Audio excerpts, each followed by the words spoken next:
De Voilà.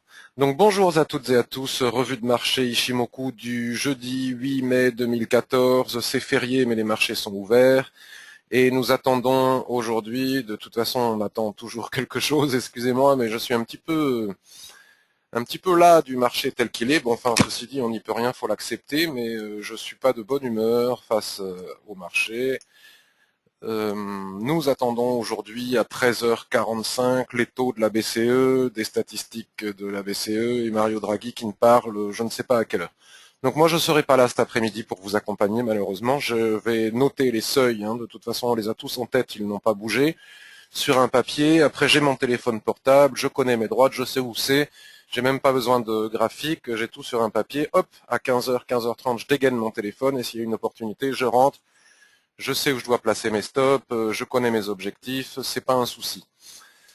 Donc alors, j'exprimais de la lassitude puisqu'il se passe rien, quoi. C'est fatigant, fatigant, fatigant. Pour les débutants, je vais commencer par vous montrer quelque chose parce que je suis, euh, je suis embêté pour les gens qui débutent, quoi, ou même, vous voyez, et pas simplement qui débutent depuis 2, 3 mois, mais même ceux qui débutent depuis, admettons, 6 mois. Ils n'ont pas dû trop avoir l'occasion de... Bon, là, il y en a partout, hein, mais je vais vous en montrer. Alors, excusez-moi, ça va très vite sur l'écran, mais ne vous inquiétez pas. Bon, si je retrouve la zone, hein. Alors, il y a de meilleurs moyens que ça hein, pour... voilà. Voilà ce que l'on ne vit plus depuis longtemps et ce qu'il est possible de vivre normalement dans une période de trading normale. Voilà. Alors cet exemple, je l'utilise dans les formations puisque je suis obligé de défiler très loin parce que c'est devenu tellement rare, si vous voulez, que voilà. Il y eut une période où on avait des tendances partout. Bon, faut dire aussi que je suis un peu ingrat parce que les banques centrales nous ont offert des tendances fabuleuses ces derniers mois avec les rachats d'obligations de la Fed en particulier, puis la BOJ, la Banque centrale du Japon a fait pareil, on a pu trader les paires en yens sur des centaines et des centaines de pips, les indices on s'en est donné à cœur joie, l'or on s'en est donné à cœur joie, et puis depuis, allez, je vais dire 2, 3 mois, ça bouge plus, on a des morceaux de tendance, voilà. Donc ça c'est une tendance de rêve qui, bon c'est rare, ça a toujours été rare les tendances, le marché est très souvent en consolidation latérale, mais enfin ceci dit à ce point-là quand même, stagner comme ça au-dessus de résistance ou sur des supports pendant des mois et des mois, peut-être qu'on oublie plus facilement ce qui est désagréable que ce qui est agréable, mais il y a longtemps que enfin je trouve que ça tarde à venir quand même. Donc vous voyez là, quand on a, pour que vous, je suis obligé de revenir en arrière pour que vous puissiez voir un petit peu à quoi ressemble Ishimoku quand on a une tendance. On a un nuage extrêmement bien orienté en soutien de la tendance, contrairement à ce que je vous montre sans arrêt depuis quelques jours, c'est-à-dire des nuages à plat de façon totalement horizontale, ce qui est à peu près intradable avec Ishimoku, mais même avec d'autres systèmes. Hein. J'arrête pas de voir des analystes confirmés donner des consignes ou en tout cas expliquer qu'ils feront ceci, cela, puis ça marche pas, quoi. Ça marche de temps en temps, mais bon. Donc vous voyez, là on a une tendance parfaite avec une Shinku qui est parfaitement bien soutenue par la droite, la borne haute du canal haussier. On a une Kijun qui est parfaitement bien alignée et qui fait des paliers comme ça extrêmement utiles sur la borne basse du canal. On peut acheter à chaque fois qu'on tape Kijun sur la borne, c'est magique. Soit on prend les bénéfices en haut dès qu'on touche la borne haute du canal, soit on reste en position jusqu'à ce que Kijun casse et jusqu'au moment où le marché, en twistant, nous indique que la tendance va s'essouffler et l'on rentre dans ce genre de configuration dans lesquelles nous sommes actuellement. Vous voyez, ce n'est plus du tout pareil, on ne fait pas de plus haut plus haut, on ne fait pas de plus bas plus bas. C'est d'un pénible absolu. Donc on peut trader le range, mais bon, le range, le problème c'est que ça marche très bien, mais tôt ou tard, ça ne marche plus. Et il n'y a plus rien qui se passe. Donc ceci étant dit, ceci étant dit, euh, voilà, donc voilà où le genre de situation où nous sommes maintenant. On a des petits morceaux de tendancouille, j'appellerais ça comme ça, mais enfin vous voyez, c'est pas avec de la mèche, enfin c'est pas beau quoi. Même sur Euro USD, c'est sûr que ça monte, mais enfin bon, c'est laborieux. Regardez-moi ce graphique H4, quoi, des tout petits nuages tout faibles, ok, on casse un plus haut, et puis on se dit, allez, ça y est, on va chercher les 1,40, et puis ça redescend, on remonte un petit coup, et ça redescend. C'est pour ça que moi, je n'y suis toujours pas allé sur le repli. Là, il est évident qu'il est possible sur Euro-USD, on va aller vite puisqu'on l'a déjà sur Euro-USD, si on trace une droite sur le plat Tenkan, étant donné que la tendance est soutenue par Tenkan, qui est la droite qui colle le plus au prix, selon, en utilisant Ishimoku. Si elle casse, on peut viser Kijun. Bon, selon moi, le vrai bon gros niveau de support sur lequel on pourrait s'appuyer pour prendre un long, c'est Kijun. Bon, pour le moment, ça ne vient pas, ça menace. Enfin, ceci dit, ceux hier qui ont pris des longs sur Tenkan, ils ont très bien fait, mais ils se sont fait peur, Vous voyez, on va pas bien loin, on fait un sommet en pince, enfin c'est vilain, quoi. Bon, on peut considérer que c'est un drapeau et on attend la BCE. Donc le problème, c'est que la difficulté avec les banques centrales, c'est que le marché est amorphe, totalement sous perfusion, en attente d'injection ou de non-injection ou de ce que disent les banques centrales et n'arrive plus à exister sans. Enfin, c'est ma vision des choses. Le souci, c'est que c'est compliqué parce qu'on attend aujourd'hui à 14 heures là ce que va nous raconter Monsieur Draghi. Et en fonction de ce qu'il va raconter, ça peut monter très vite sans nous. Donc comment rentrer en position si ça rentre très vite sans nous? Ben je ne sais pas. De la même manière que ça peut casser très vite. Parce que quel est l'enjeu de la BCE? L'enjeu de la BCE, c'est que Monsieur Draghi est un beau parleur, j'allais dire. Enfin, c'est quelqu'un qui tient le discours suivant, c'est-à-dire que si jamais il faut, quand il faudra, vous verrez ce que vous allez voir, nous allons intervenir, nous avons des armes puissantes pour intervenir dans la guerre des monnaies, et vous allez voir ce que vous allez voir. Donc le marché se dit, ok, on va voir ce qu'on va voir, et visiblement, personne ne se met en face d'une banque centrale. C'est vraiment les seuls à pouvoir influer les tendances. Vous avez vu que même le NFP n'influe pas vraiment sur les tendances, il crée de la volatilité mais ne change pas véritablement les tendances. Les banques centrales, depuis un certain temps, font les tendances. Et entre chaque intervention, entre chaque discours mensuel de banque centrale, on bidouille, on a pu, voilà, c'est un peu complexe en ce moment.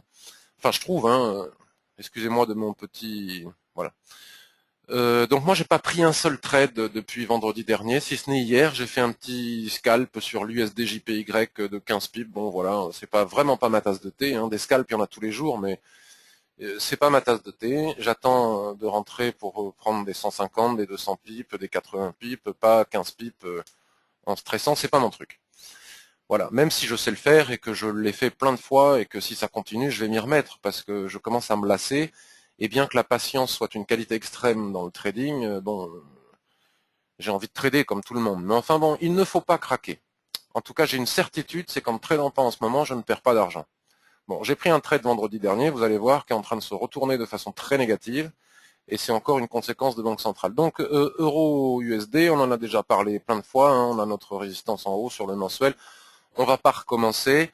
Donc soit cet après-midi, on arrive à prendre appui sur Kijun pour partir long après la BCE. Attention à la volatilité, c'est pas parce qu'on baisse ici qu'on va s'appuyer ici qu'on va remonter, qu'on va pas recasser.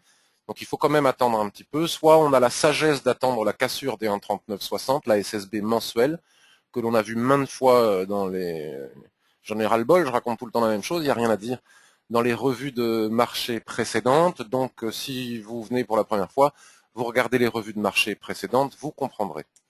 GBP USD, exactement la même chose, vous voyez, on s'appuie un peu, ici on est dans ce drapeau, on attend, on n'a même pas le repli sur Kijun qui nous permettrait quand même de prendre un long ici pour viser, voilà, bon, vous savez qu'on est sur des résistances extrêmes et vous connaissez mon plan qui est aussi de les casser, d'attendre le pullback et d'y aller. Ça finira bien par arriver. Il suffit d'être patient parce que j'ai pas envie de rentrer là maintenant et de me faire avoir juste pour des raisons d'impatience. Ouais. AUD, USD. Alors je sais que beaucoup d'analystes, sont acheteurs, certains sur des super seuils aux alentours des 0,92. Donc eux, bingo, ils ont réussi à faire ce que moi je n'ai pas fait. Ils ont déjà 180 pips dans la besace. Et moi je ne l'ai pas fait parce que chacun son plan. Aujourd'hui, ceux qui ont fait ça avec d'autres méthodes sont gagnants. Demain, ce sera moi. Chacun son tour. Je ne l'ai pas fait parce que je souhaite véritablement me donner un maximum de probabilité de réussite quand je rentre en position. Et si j'entre en position, quel que soit le TF sur lequel j'entre, On n'est pas obligé d'être d'accord avec moi, mais je vous explique pourquoi je n'entre pas sur AUD-USD, malgré qu'on ait des signaux haussiers sur les TF inférieurs. C'est que si je veux me donner un maximum de probabilité de réussite, je ne peux en aucun cas rentrer avec une Shinku qui est sous un chandelier, sous Kijun et sous Tenkan. C'est absolument pas possible. Au niveau de ma recherche de probabilité, là, il y a de fortes probabilités pour que ça ne marche pas, qu'on ne puisse pas aller plus haut. Bon, on est sur un niveau de résistance aussi ici. On fait une étoile du matin magnifique ici. Est-ce qu'elle va s'arrêter là? Les chandeliers japonais ne donnent pas d'objectif. Ils nous indiquent juste sur ce que font les intervenants et la psychologie. Donc là, on est sur une résistance. Est-ce que ça va casser? Je ne sais pas. Bon, mais là aussi, je suis pas pressé, hein. Vu comment on est baissé ici, si on doit remonter, si je dois attendre de casser ici, faire un repli et y aller, j'irai. Pour le moment, dans ma recherche de probabilité maximale avant de rentrer dans une position, vous voyez bien que je ne peux pas rentrer. Ça ne veut pas dire que ceux qui sont rentrés ont tort de l'avoir fait. C'est juste que selon ma méthode, ce n'est pas possible. Voilà. Le RSI est haussier, il a rebondi ici, il repasse. C'est joli, c'est haussier, il n'y a pas de doute là-dessus.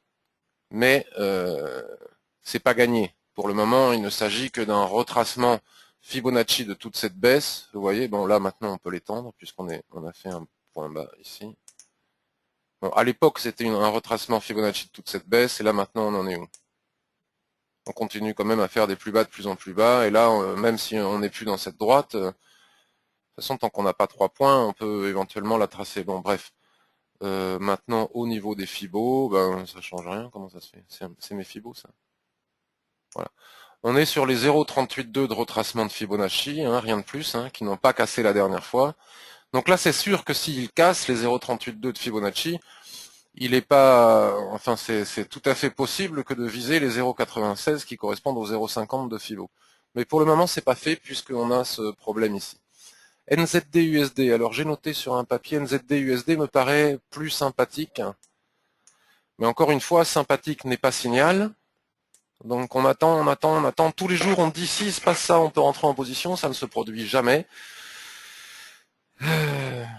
C'est pénible. Donc sur le H4, qu'est-ce que l'on voit sur le H4? C'est qu'on était sorti de cette dérive latérale. Hein, vous voyez, contrairement à la tendance que l'on a eu ici, ce petit morceau de tendance où on pouvait prendre appui sur la Kijun. Donc là, ça c'est du passé. On n'a plus de tendance. On est en dérive latérale avec les prix qui vont et viennent au travers des nuages dont on ne peut pas se servir comme niveau de support et de résistance. Attendez, j'ai un doute. Je me demande si on m'entend. Ok, voilà. Je répondrai aux questions après. Je continue. Voilà. On était sorti, on a cassé, on ne passe pas puisque nous sommes...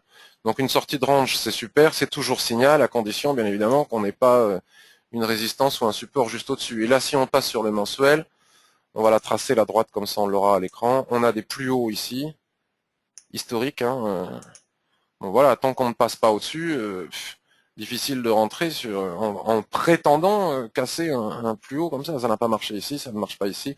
Là, on fait des petites étoiles au niveau chandelier japonais, c'est pas top. Hein, c'est même plutôt timide, quoi. Donc après, une fois, voilà. D'ailleurs, regardez sur le weekly. Alors, ça ne veut rien dire pour le moment parce que la clôture aura lieu vendredi soir. On est en train de faire une vilaine étoile ici. C'est franchement pas réjouissant. Cependant, voilà, là sur le daily on fait un superbe avalement, les chandeliers japonais ne donnent pas d'objectif, mais nous indiquent bien qu'il n'est pas facile de poursuivre cette tendance pour aller casser cette résistance mensuelle, et les prix ne passent pas Kijun, d'accord? Donc tant qu'ils ne passent pas Kijun, il n'y a pas péril en la demeure, on ne va pas repasser dessous. Si on venait à passer dessous, Shinku a de l'espace pour passer, bon, ce serait un trade à contre-tendance, ça ne m'enthousiasme pas trop.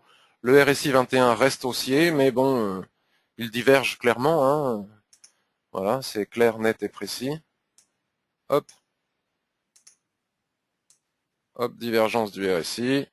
Donc c'est pas top tout ça. Bon, ce n'est pas un signal baissier pour autant, puisque selon mon utilisation du RSI 21, tant qu'on ne casse pas la zone de neutralité, la divergence n'est qu'un signal d'essoufflement. Bon, il suffit de regarder pour voir qu'on a non seulement un signal d'essoufflement, mais un gros signal de retournement. Plus la divergence, il faut se méfier. Bon, maintenant, ceci étant dit, on connaît la difficulté.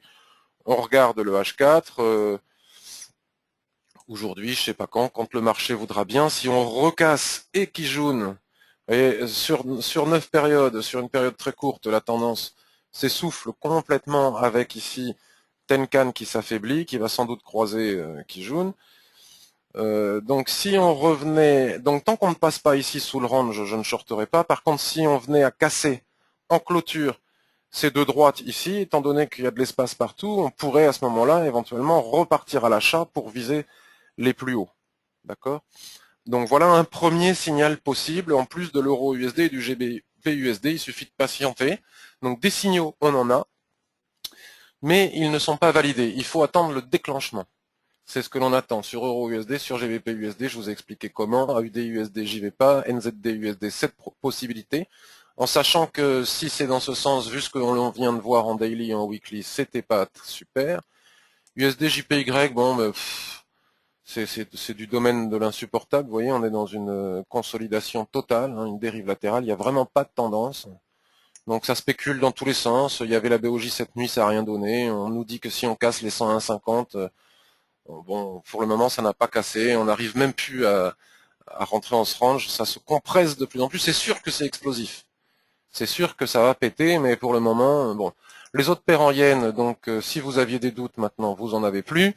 Quand on monte, tant que l'USD JPY ne donne pas de signaux haussiers, les autres paires en yens n'y arrivent pas. Au pire, elles font des mèches, elles font de la consolidation latérale horrible comme ça, qui se mettent dans un triangle de compression, mais moi je ne les regarde même pas tant que je n'ai pas de signal de l'USD JPY. Si l'USD JPY, l'USD Yen donne un signal, je ne prends pas forcément USD Yen, mais à ce moment-là, j'ai le feu vert pour aller chercher les meilleurs plans. Souvent GBP JPY, c'est sympa parce que ça va vite. Bon, en même temps, quand ça va vite, c'est que c'est très volatile et qu'il faut bien savoir placer ses stops. Donc ma déception, j'ai même pas envie de le regarder. US30, donc hier, donc il y a 3 jours, bon ça vous connaissez par cœur, hein, je vais pas vous le redire.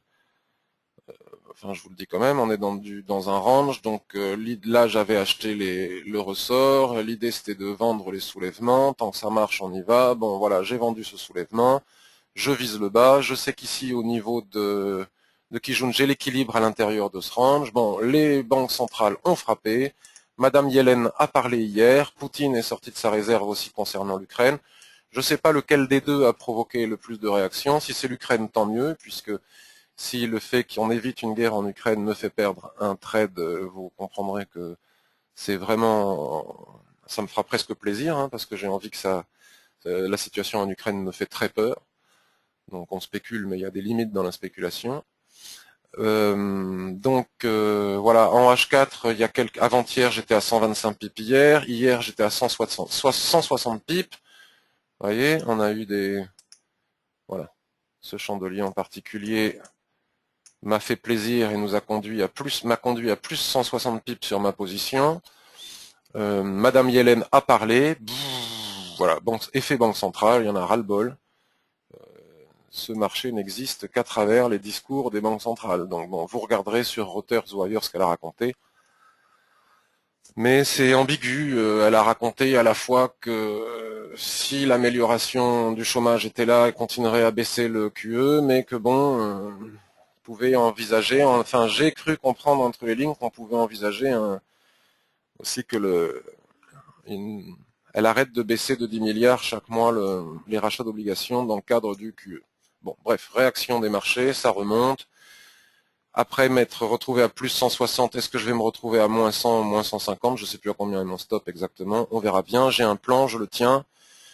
Bon, maintenant, si je vois que cet après-midi, on vient titiller le haut du range, je vais peut-être pas accepter les mèches. Et si je suis devant le marché ou avec mon téléphone, je connais les seuils, je sortirai. Et puis, c'est toujours délicat dans ces moments-là, puisque soit je viens taper mon stop avec une mini-mèche, soit ça s'arrête avant, puis après je redescends, je regretterai. Bon, ma seule préoccupation dans ce cas-là, c'est la défense de mon capital. Donc j'ai mon trade, j'ai mon stop, j'ai mon plan. Ça ne me fait pas excessivement peur que de voir le marché rebondir. Bon, il y en a eu d'autres, hein, des rebonds regardez, là on baissait vers le bas, on fait un magnifique marabosu qui pouvait, et puis finalement on rechute. Donc le Dow Jones étant très volatile, C'est pas normal. Pour le moment, il faut tenir. Ce que je constate, c'est qu'on a eu de gros volumes là sur ce chandelier. On a eu de gros volumes sur ce chandelier, donc la lutte a été... Là, on a moins de volume, et là, sur celui-ci qui monte, on a une petite augmentation des volumes, mais enfin, c'est pas... Voilà, il n'y a pas péril en la demeure. Donc forcément, les bourses européennes réagissent exactement de la même manière. Donc hier, nous avions vu l'erreur qui consistait à penser que si l'on cassait ici la Kijun, hein, c'est un signal que donnait une autre personne qui pratique l'Ishimoku. Et, et donc, je disais que la première chose qu'il faut voir, c'est pas les droites de l'Ishimoku, mais c'est l'action des prix. Donc l'action des prix nous indiquait bien qu'on était à l'intérieur de ce range très bien borné, on le voit bien ici, et que la cassure de Kijun ne signifiait pas du tout qu'on allait venir chercher le bas du nuage. Avant, il fallait marcher sur le corps de la borne basse du range. Donc on peut voir, on fait notre ressort, hop, et on part chercher le haut du range. Donc ça, il faut absolument le comprendre. Je répète tous les jours la même chose, j'ai beau le dire, bon, il y a plein de gens qui ne veulent pas l'accepter. Je vois des analyses avec des gens qui disent tiens, on arrive ici sur Kijun, donc il va se passer ci, ça. Non, on est en range, donc il se passera peut-être, mais en tout cas, on ne peut pas vraiment le savoir. Et ça, c'est l'équilibre, et on passe à travers. Voilà. Donc il n'y avait absolument pas de signal ici pour viser le bas du nuage, étant donné que la seule chose qu'on pouvait viser, c'était le bas du range avec un ratio très mauvais. Donc voilà, par contre, ici, il y avait bien un signal d'achat, vous voyez, sur le ressort ici, pour viser le haut. Donc le CAC 40, le CAC 40 nous fait bien rigoler, hein, et il doit bien en secouer plein. On se fait balader, hein, c'est terrible, on se fait balader, aussi bien les acheteurs que les vendeurs. D'où l'intérêt de respecter les seuils. Bon, moi j'ai shorté l'US 30 avec un plan précis, ça marchera ou ça marchera pas, mais sinon il faut pas trader, j'ai la conviction qu'il ne faut pas trader. Donc là, c'est absolument aussi, on est d'accord, mais ça on en a parlé 700 fois aussi, on attend la cassure des 4500, le pullback, et on vise les 4008, puisqu'on a nos objectifs sur le mensuel. Donc où est-ce que j'ai... Alors, j'ai fait Euro GBP hier pour un copain. Donc du coup, je ne traite jamais Euro BP, je déteste ça, c'est trop corrélé, j'aime pas, ça fait des mèches dans tous les sens. Enfin, c'est pas mon truc, mais enfin, ceci dit, j'ai regardé. Donc j'ai fait une analyse un peu croisée, puisque un monsieur qui s'appelle Adrien Raymond sur DailyFX a fait une analyse. Il m'a permis de tracer très facilement les droites parce qu'il a suffi que je copie ce qu'il a fait. Donc merci beaucoup Adrien Raymond de DailyFX. Donc sur le weekly, après je suis pas chartiste, donc il le fait sans doute beaucoup mieux que moi, ne m'en voulez pas si je me trompe. Donc sur le weekly, il a vu ce biseau comme ça, donc on l'a cassé par le haut. Comme souvent, on vient biseau descendant, donc on le casse par le haut, logique. Hein. Ceci dit, ça fait plein de fois que je le constate, que l'avantage d'Ishimoku, c'est que ça filtre les signaux chartistes. Vous voyez, ici, si on voulait rentrer sur cassure du biseau, puisque si on n'était que chartiste, si on enlève Ishimoku, bon, moi je pense pas qu'il faille entrer long sur une cassure de biseau, puisqu'on a très souvent un retest du biseau, donc autant acheter ici à la limite. Mais l'avantage avec Ishimoku, c'est que cassure de biseau ou pas cassure de biseau, en aucun cas on rentre sous une Kijun plate coiffée par un nuage. Vous voyez? Donc Ishimoku est quand même un système de trading extrêmement puissant. Il filtre même les signaux chartistes, donc j'adore. Donc moi je n'achèterai pas Euro GBP tant qu'au minimum on ne sera pas repassé sous le nuage, que les prix se seront dégagés de toute leur... Je regarde, de toute façon on est dans une zone aussi là de dérive, hein, latérale, en triangle, enfin c'est pas joli. Mais en tout cas je n'achèterai pas, à la limite il ne faut pas acheter selon moi tant qu'on ne casse pas ici 0,8715. Bon, après en H4, on pourra peut-être trader à l'intérieur de ce nuage, mais si on fait une analyse long terme, voilà. Par contre, à la baisse, biseau ou pas biseau, si on réintègre, si on casse cette droite ici, vous voyez, qui freine les prix, on va même se mettre ici. Bon, il n'y a rien à faire, hein, il n'y a rien à faire tant qu'on ne casse pas ce niveau de SSB ici. Bon, enfin, ceci dit, si on a vendu, le copain en question, je crois qu'il a vendu, il peut rester à la vente, hein. Voilà, il peut rester à... Donc voilà. Alors si on redessine tout ça, alors attendez, maintenant on bascule sur le daily. Voilà, on le voit mieux, le biseau il est surtout daily. Hein. Voilà. Là, voilà, on casse le biseau. Vous voyez, c'est super Ishimoku, parce que là on peut croire que l'on a un signal avec la cassure par ce chandelier. Je mets en gros. Mais vous voyez, si on respecte parfaitement bien Ishimoku, on n'a pas de signal, puisque Shinku, elle, n'est pas sortie du nuage. Donc on n'entre pas, et quand les prix arrivent au niveau du nuage, ici, hop, ils repartent à la baisse. Et donc du coup maintenant ça nous donne un biseau dans le biseau là, descendant, donc qui a priori devrait aussi être cassé par le haut, mais enfin vous voyez ça voilà quoi. Résume bien la situation. H4 pour ceux qui sont dedans, parce que je sais que vous êtes nombreux à trader l'euro GBP, j'aime pas ça. Voilà, on est baissier à l'intérieur de cette situation. Si on casse par le haut, là théoriquement, on pourrait avoir un signal d'achat et donc on ira chercher les objectifs possibles sur le daily, parce que c'est pas parce que on a des niveaux tout en haut sur le daily qu'on peut pas prendre quelques dizaines, vingtaines, trentaines, centaines de pips. Enfin, je crois que le GBP, bon. Par contre, si on casse par le bas, on a tous les niveaux ici. Vous voyez, donc on peut trader, mais vous voyez, c'est pas ce qu'il y a de plus simple à trader. J'ai aussi regardé rapidement EuroCAD, Euro CAD, parce que bon, voyons sur le daily, je cherche vraiment le truc. Donc nous étions dans cette tendance vraiment belle haussière. Là, on a eu une tendance. Quand je dis qu'on n'a pas eu de tendance, j'ai raté les paires en CAD, mais beaucoup d'entre vous vous êtes amusés sur les paires en CAD il y a un mois ou quelque chose comme ça. Moi, je les ai pas prises parce qu'en général, je les affiche pas parce que j'aime pas le pétrole. J'aime pas trader le pétrole, mais bon, voilà. Il y a eu une belle tendance sur les paires en dollars canadiens. Donc là, il y a un essoufflement de la tendance qui nous est indiqué par le twist qui arrive après cette belle tendance. De là à dire que la tendance va changer, on ne peut pas le dire, mais qu'il y a un essoufflement, c'est certain. Donc on voit que le RSI 21, il a été bien en haut comme ça pendant toute la tendance, il a commencé à diverger ici, il a cassé ici, et là il est repassé sous sa zone de neutralité. Donc c'est plutôt baissier. Donc si on venait à casser Kijun et que Shinku rentre dans le nuage, on a de l'espace pour trader. Vous voyez, sous cette borne ici, sous les 1,5115, si vous voulez le noter, il est possible de trader à la baisse et de prendre 200 pips. Voilà. Donc là, il va falloir surveiller. De toute façon, l'euro, on n'y touche pas jusqu'à la BCE. Donc le H4 s'est déjà mis en plan vente. Hein. Donc on peut affiner ce que l'on vient de voir sur le daily avec le H4. Bon, puisqu'il a fait une mèche ici, il serait plus près. On va la mettre là. Et puis, le fameux chat qui, une fois par jour dans les revues de marché, miaule devant la porte. Voilà, ça c'est fait. Nous avons ici, vous voyez, c'est parfaitement bien délimité. Les bornes de l'Ishimoku qui nous donnent des... Voilà. Bon, pour le moment, on est en train de faire un petit marteau là-dessus, mais voilà. Si on passe là-dessous, on a la possibilité de trader avec cette première limite ici à 1,51 à 1,51. Et si on casse les 1, donc ici on a un signal à 1,5138 éventuellement, mais pas avant la BCE bien sûr. Et puis si on casse les 1,51, on peut aussi attendre de casser les 1,51. Vous voyez, sur le daily, c'est qui jaune, hein, donc nous on a tracé notre droite ici. Si on casse les 1,51, on peut viser les 1,51. Si on casse les 1,51, si on lâche une courante dans le nuage, on pourra viser plus bas. Bon, ça sert à rien de spéculer pour le moment, puisque de toute façon avec la BCE, puis on n'arrête pas de tracer des plans, de faire des plans sur la comète, et puis finalement il se passe rien. En tout cas, voilà, on peut surveiller l'euro CAD. L'euro AUD aussi.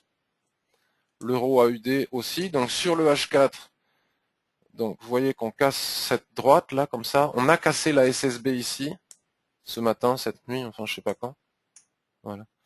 Shinku est en train de casser la droite, ce qui n'est pas rien. Il manque plus qu'à casser cette zone, voilà, qui est un niveau de support dans l'alignement du NSSB ici, alignement de Kijun plate, alignement de nanani, nanana. Et voyez encore la perfection de l'Ishimoku, c'est exactement là que les prix hésitent. Vous voyez, il n'y a pas besoin d'être chartiste avec Ishimoku ou héliotiste ou je ne sais quoi, tout y est dans Ishimoku. Les autres méthodes sont aussi très très bonnes, mais si on aime Ishimoku, on a tout. Donc il est évident que si on casse les 1,4821, la probabilité d'aller chercher les 1,4670 est importante. Donc là, on aurait un trade de plus de 100 pips. Vous voyez, ça va venir. Sauf que bon, ouais, on a déjà tapé cette borne ici, on la tape ici, il faut attendre de casser. Donc si je me mets sur le daily maintenant pour vérifier, je vois que c'est pertinent.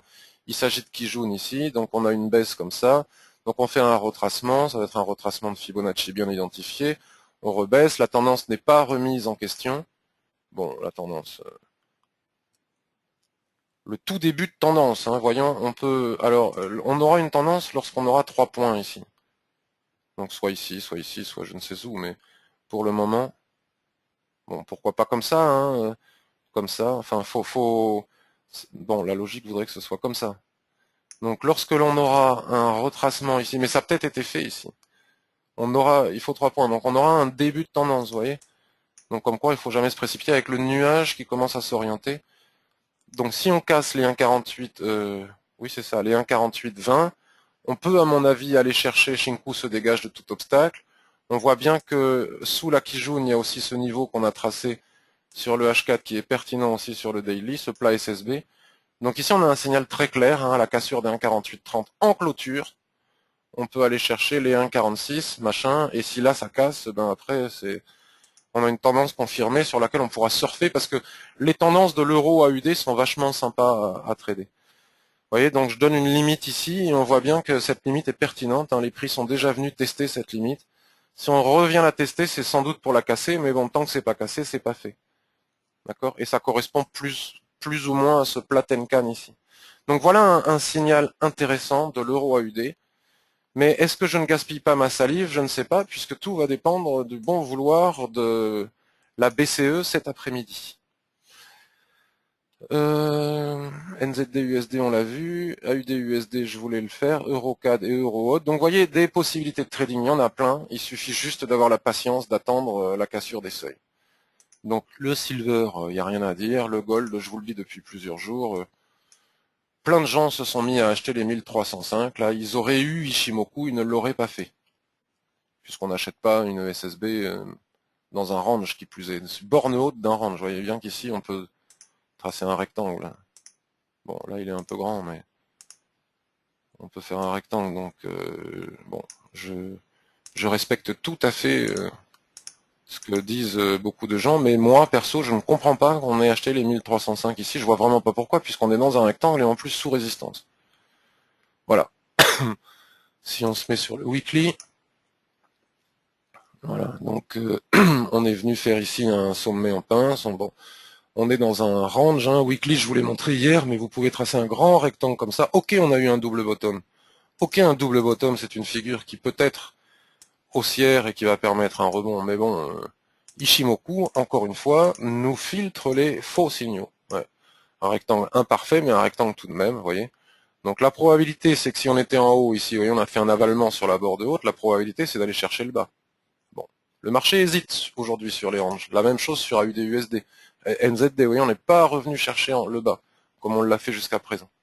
L'équilibre a donné un bon niveau de support. Bon, est-ce que ça veut dire qu'on est en train de faire une rotation partielle à l'intérieur du range pour casser par le haut? C'est probable. Mais tant que c'est pas fait, l'objectif reste celui-là. Voilà. Donc sur le gold, c'est pareil. C'est la probabilité, étant donné qu'on était en haut du range, ce serait de casser la zone d'équilibre pour venir chercher en bas. Donc on n'est pas aveugle pour autant, et on voit bien qu'il y a une possibilité de rotation partielle avec double marteau, mais aucun n'est confirmé. Aucun n'est confirmé. Pour confirmer un marteau sur support, il faut une confirmation. On ne l'a pas. Et Shinku reste sous Kijun. Le RSI 21 reste baissier. Donc la probabilité de casser par le bas reste totale. Bon, c'est pas pour ça que je vais me précipiter. Par contre, si on casse ici, moi je pense qu'on peut shorter pour aller viser le bas. Voilà, donc j'ai fait le tour. Donc patience, patience, patience, patience. Et je vais maintenant passer à vos questions. Bonjour. Ouais, super Thierry, tu as réussi à te connecter. Un peu morose ces jours. Mange du chocolat, c'est bon pour le moral.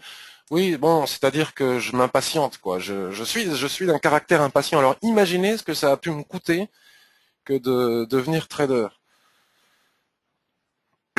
Alors, Kader, qui a quitté la réunion, dit on met un OC pour rentrer si ça monte d'un coup. Non, je suis totalement contre les ordres conditionnels, sauf si on peut pas faire autrement. Il m'arrive d'en mettre, mais je suis contre parce que ça va à l'encontre de la clôture des chandeliers. Un OC, ça peut être déclenché par une mèche avec un chandelier qui clôture sous le support ou sous la résistance. Donc c'est à prescrire selon moi. Gérard, bonjour Patrick, tu dis que les trades de 15-20 pips, c'est pas ton truc et que tu préfères les trades de 150-200 pips. Tu es donc davantage un adepte du swing trading que de l'intraday, si je comprends bien. Oui, oui Gérard, je swing intraday, je fais pas beaucoup la différence. Disons que j'aime bien rentrer à partir de signaux déclenchés sur le H4. Donc si un signal déclenché sur le H4 me donne 80 pips, et me donne 80 pips, s'il m'en donne 60, il m'en donne 60. Si c'est pour 200 pips, c'est 200 pips. Après, ce qui se passe, c'est que j'aime bien couper mes pertes et laisser courir mes gains. D'ailleurs, à tort parfois, comme on peut peut-être le constater en ce moment sur le Dow Jones. Donc il arrive parfois qu'on aille chercher 60 pips et puis qu'on arrive sur l'objectif que l'on s'était fixé, admettons une résistance, et que là on ait des indications sur les TF inférieurs, soit avec le RSI des divergences, des convergences, soit sur les TF inférieurs, on voit que les chandeliers japonais, les structures, les lignes de chandeliers japonais qui se dessinent au niveau de la résistance sont des lignes de chandeliers japonais de continuation. Donc à ce moment-là, il m'arrive de ne pas prendre mes bénéfices ou une partie de mes bénéfices et de laisser courir si ça casse. Et à ce moment-là, c'est comme ça que parfois mes trades se transforment en trades plus importants, allant jusqu'à 500 pips, mais ça fait des mois que ça ne m'est pas arrivé. Sur AUD-USD, en mensuel, il y a une résistance à 0,9572. Et c'est proche d'un retracement, bon voilà, 0,9572. On va regarder ça. Alors, AUD, ce qui donnerait un... Alors, mensuel. 0,9572. Ah, mais on l'a explosé, 0,9572. Enfin, on l'a dépassé ce matin. Une résistance mensuelle à 0,9250. Ouais, 0,9250. Il y en a une autre ici à 0,9350. Bon, la vraie résistance, effectivement, c'est 0,95. Ah, c'est ça que tu voulais dire. 0,9570, tout à fait. Absolument. Les probabilités sont importantes pour qu'on y arrive. Tout à fait. Sauf que, moi, je n'entre pas avec une Shinku sous les chandeliers, sous une Kijun et sous une Tenkan. Voilà. Mais on peut le faire. On peut le faire. J'attends le haut du range pour peut-être shorter le dos et venir te rejoindre dans le short. Super, j'aimerais beaucoup Yvon. Alors par contre, attention, attends le haut du range, laisse-le dépasser et ne le short que s'il y a soulèvement. S'il n'y a pas de soulèvement, tu ne shortes pas, quoi. Ou alors, si on vient le taper, tu peux le faire. Mais attention, parce que c'est volatile, cette cochonnerie. Hein. On peut faire une mèche de 150 pips avant de redescendre. Donc il faut vraiment bien calculer son point d'entrée. Avez-vous un avis sur GBP AUD? Alors, GBP AUD, GBP AUD, comment je vire ce machin là? Voilà, comme ça. GBP AUD. En tout cas, je suis très content de vous retrouver. Hein. C'est GBP AUD. GBP AUD, on va le mettre en H4. Voilà, on va profiter d'avoir un graphique nu. Bon, tout de suite, ici et maintenant, la première chose que je peux faire, c'est ça. Voilà. Hop. Je l'enlève, c'est du passé. Hop, je fais ça. Voilà, super, nickel. Donc on a une petite cassure ici. Et on a un fort niveau de support ici. Donc voilà. On a l'objectif, on a tout, quoi. Voilà. Et si ça casse, c'est déjà pas mal, si ça casse, on peut vider tout ça. Ça, c'est sur le H4. Donc si ça casse ici, c'est en train de casser 1,81. On a 0,81, 27. On a 50-60 pips en objectif. On passe sur le 1 heure.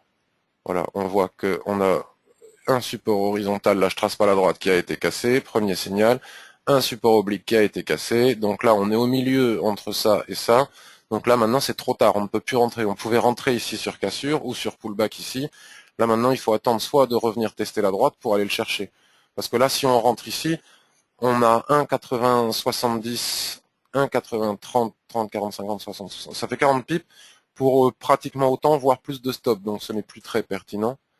On se met sur le daily. Voilà, on voit bien que c'est super. Ok. Mais ça va vite. Hein. Il va falloir surveiller Euro AUD aussi. Je sais pas ce qui se passe. Et là maintenant on applique Ishimoku. Voilà, on applique Ishimoku. Voilà, vous voyez, c'est génial Ishimoku. J'adore Ishimoku.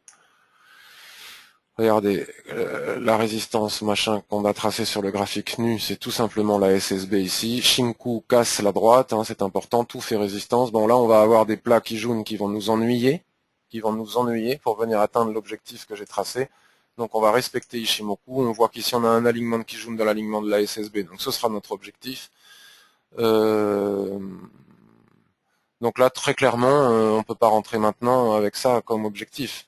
Maintenant si on se met sur le daily, voilà, bon, l'objectif que j'ai tracé, c'est les plats SSB, mais vous voyez, je l'avais mise un peu plus basse et c'était Kijun.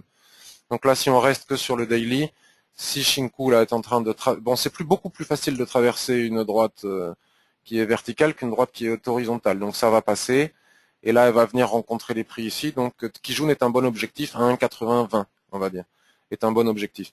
Maintenant, là, il faut attendre le pullback pour y aller. Et attention, parce que la BCE va avoir un impact sur tout, quoi. Ok, donc pullback et on y va, éventuellement. Voilà. Éventuellement, on affine sur le H1. Vous voyez, c'est super parce que la zone qui a été cassée, Kijun va venir se coucher dessus. Elle va nous donner son niveau de support sur lequel on pourra s'appuyer pour aller shorter. Attention parce que, voilà, il faut bien attendre, à mon avis, le pullback. Voilà.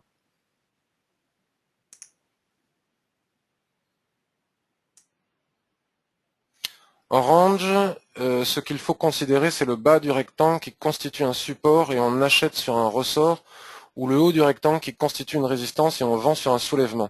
Orange, les droites Ishimoku doivent donc être ignorées. Ignorées, je ne sais pas, mais en tout cas, s'appuyer dessus en tant que support et résistance pour dire voilà, là j'ai un... Non, il te suffit de regarder. Ishimoku est un système visuel. Donc tu dessines un rectangle où il y a un range et tu vois les prises qu'ils font des droites Ishimoku lorsqu'ils sont en range, et tu auras la réponse.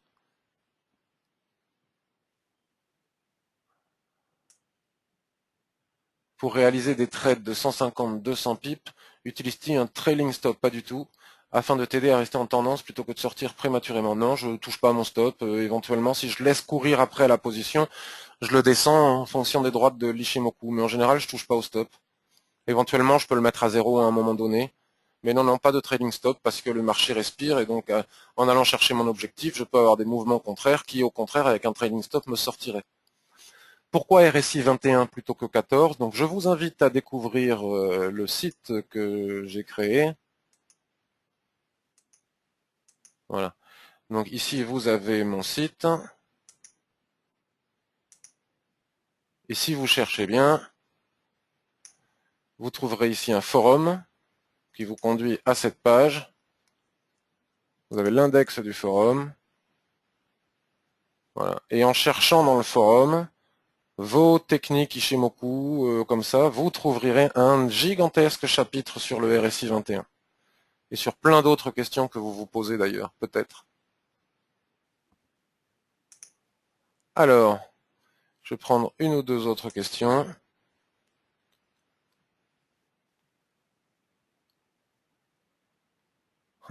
Oui, mais l'Amérique du Sud, j'y étais en février, Yvon, donc je ne vais pas y retourner maintenant. Mais je ne suis pas fatigué, je suis juste impatient. Tu habites à Amiens, Kader, super. Est-ce qu'il fait beau? Moi, j'habite à Bordeaux, il a fait très beau hier. Merci beaucoup, Thierry. Merci pour tes encouragements. Quand tu dis si l'or casse Kijun, sur quelle échelle de temps la cassure? Merci. Ben, on était sur weekly. On était sur weekly, donc au minimum, il faut qu'elle casse sur le daily, quoi. De toute façon, ne pas se précipiter avant les statistiques de cet après-midi. Oui, les décisions de Draghi auront une influence sur le DAX, sur le Dow Jones, etc. Enfin, sur le Dow Jones, j'en sais rien, mais ça peut avoir une influence sur les marchés en général, notamment sur le DAX et le CAC 40, ça c'est certain. En tout cas, il faut attendre, quoi. Voilà, donc de toute façon, nous avons des seuils, nous avons des possibilités de trade que nous avons vues ensemble, il suffit d'attendre pour pouvoir les déclencher.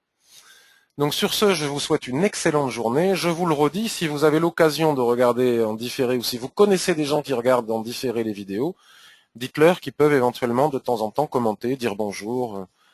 Voilà. Je vous souhaite une excellente journée. J'apprécie beaucoup ce moment de partage entre nous et bon trade à tous Et si je fais quelque chose, je ne pourrai vous accompagner et ne le dire qu'en fin d'après-midi puisque je serai absent. Excellente journée à tous. Merci beaucoup de votre écoute.